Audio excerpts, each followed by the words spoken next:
गोटा भेंडी पोड़ा चलची पखाल खिया हेब जेहेतु काली लक्ष्मी माँ व्रत थिला तेणु उपास थिला तेणु आज टी पखाल खाइबा व्रत परदिन पखाल खाइबार मजा किसी अलग। मु एक्चुअली गोटा भेंडी पोड़ा खाऊ नथिली जेतेले बाहाई आसली देखिली आर्यन बापा खाती आम घरे मो पीसी माँ खाऊ मु विरक्त होता गोटा भेंडी कौन खाऊ कि केमती लगे भेंडी की काटिक चटणी कर खाइबनी सी कथा भेंडी गोटा भेंडी पोड़ारे मजा अलग मु मानु न था जिते आसिक ये देखिली आर्यन बापा खाऊँ दीदी भी आमर खाती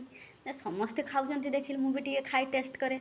बहुत बढ़िया सेबेठू मु आज्ञा चटणी कर खाइनी गोटा भेंडी ही खाए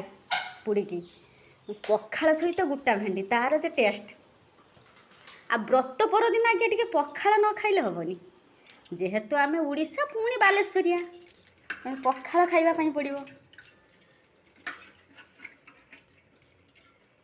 आज्ञा मु तो व्रत परदिन पखाल खाए आपण मैंने कौन खाती तो मुझे जाने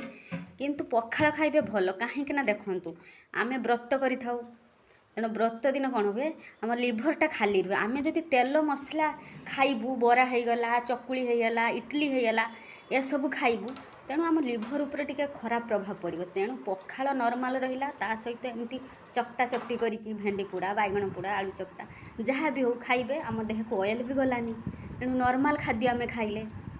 देहपाई बहुत भल।